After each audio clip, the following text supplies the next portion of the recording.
Olá amigos, sejam bem-vindos a mais um vídeo do meu canal. Eu sou o Lucas Knipe e vamos falar sobre o Matias Vina, o novo reforço do Flamengo, notícia passada pelo GE. O clube carioca chegou em um acordo com a Roma para pagar 8 milhões de euros, mais um em bônus condicional a títulos, como metade para o Brasileirão e metade para a Libertadores. Eu não acho que é cumulativo, como aconteceu, por exemplo, com o Eden Hazard lá no Real Madrid, que o Real Madrid, para baixar a taxa de transferência fixa, falou, ó, Chelsea, a gente paga isso aqui, esse número X, não me lembro ao certo qual era nesse momento, mais 10 milhões de euros para cada grande título que a gente conquistar. E o Hazard não jogando nada, o time ganhou Champions, ganhou La Liga, e isso dava cada vez mais 10 milhões de euros extras para o Chelsea, né? Pode parecer pouco para um clube que fatura meio bilhão de libras, como é o caso do Chelsea, mas ajuda, né? No final das contas, em fair play financeiro, isso sempre se conta bastante, ainda mais na questão de contabilidade. Agora, quando a gente fala aqui do Flamengo, eu acho que assim, o sistema defensivo clamava por socorro e o Flamengo investiu pesado, talvez na posição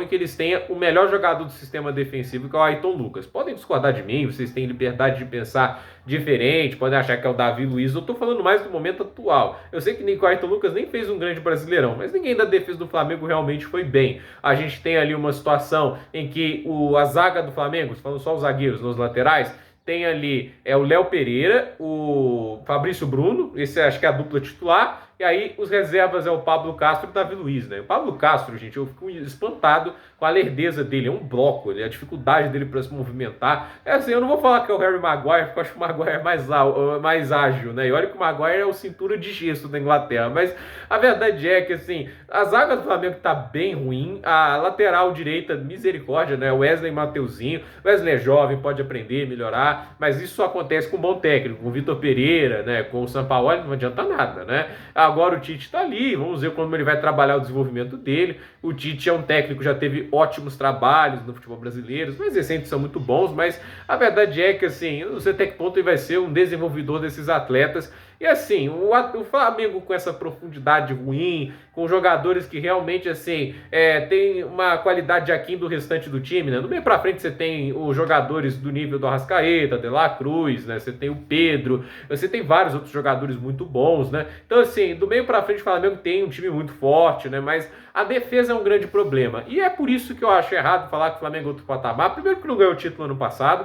Se fosse outro patamar o elenco, né, eles ganhavam algum título independente do técnico no comando. Não foi o caso, mostra que se não for bem treinado não vai tão longe assim. E assim, né, eu acredito que esse sistema defensivo é muito falho. Jogadores, a maioria lentos, jogadores instáveis, de produção irregular. Então, assim, trazer o Matias Vina é interessante, deixa a lateral esquerda mais reforçada, isso é bacana, mas por outro lado eu fico pensando, né, tipo, óbvio que há uma questão de pressa, visto que a janela na Europa fecha no fim desse mês, mas a verdade é que, assim, essa é a posição mais carente da defesa. Eu acho que o Flamengo ainda sente muita falta de um bom diretor de futebol, de uma diretoria de futebol em geral, até dá a impressão que não tem. Óbvio que tem olheiros, óbvio que tem gente trabalhando no departamento de futebol para achar esses nomes, né? Mas a verdade é que, assim, é o Braz e o Spindle que tomam as decisões no final das contas, né? E também o presidente Rodolfo Landim. E esses caras podem ser muitas coisas, mas conhecedores de futebol nos seus mínimos aspectos claramente não são. E a verdade é que eles estão muito mais jogando para a torcida, aparecendo para levantar troféu quando o time está bem e para se esconder quando o time está indo mal, até morder virilhas. Mas a verdade é que na América do Sul, se a gente parar para pensar, talvez houvesse um jogador mais jovem e mais produtivo que o Matias Vina, entende? Eu acho que a contratação é até interessante, é um jogador bom, é um jogador que no Palmeiras jogou muito bem, mas eu fico assim com o pé atrás, né, que ele estava na Roma e é emprestado para Sassuolo, que nunca se destacou por ter boas defesas, pelo menos não nesse passado recente no campeonato italiano. A gente lembra da Sassuolo pelo ataque, né? Laurentier, Pinamonti, principalmente o subestimadíssimo Domenico Berardi, esses são os caras que a gente lembra da Sassuolo, né? A defesa. E o cara não tá conseguindo tempo de jogo na defesa da Sassuolo, pra mim é um pé atrás, né? Porque isso fica me lembrando, sabe o quê? Quando o Flamengo contratou o Gerson. Eles pagaram acho que 18 milhões de euros para trazer o Gerson de volta, algo assim. O Flamengo não quis pagar 15 milhões para trazer o Enzo Fernandes. Porque eu falo não só na questão de trazer um grande jogador para a equipe, né, mas trazer um jogador com potencial de revenda. Trazer o Gerson de volta é garantia de um jogador que vai custar caro e possivelmente assim, não volta para a Europa mais porque teve uma passagem frustrada por lá. O Enzo Fernandes foi contratado por 15 milhões de euros para o Benfica, preço que o Flamengo não quis cobrir. E pior, o cara foi revendido por mais de 100 milhões de euros, assim, em termos de 6 meses. Então,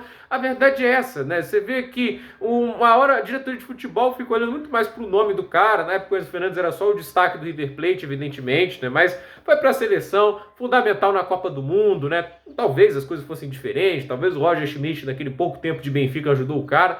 Mas a verdade é essa, né? Tipo, falta uma visão de diretoria de futebol. Eu fico sempre pensando que talvez aqui na América do Sul, até mesmo lá no futebol mexicano, há um lateral esquerdo jovem, de boa qualidade e potencial que poderia ser contratado antes do Vina. Mas isso também pode ter o dedo do Tite, que sempre foi um cara que gostou bastante de experiência. Então, vamos ver o que vai acontecer. Mas eu digo, né? O Vina não soluciona todos os problemas da defesa. Falta uma dupla de zaga melhor, mais regular e um lateral direito de qualidade, né? Porque senão vai ficar ainda buracos bem grandes na defesa a serem tapados. Pelo menos a lateral esquerda, você tem alternância entre dois bons jogadores, isso obviamente é um progresso. Matias Vina e Ayrton Lucas é uma boa dupla na lateral esquerda do Flamengo. Então, gente, por esse vídeo é isso. Dúvida nos comentários, deixe seu like, se inscreva no canal, compartilhe esse vídeo e até o próximo vídeo.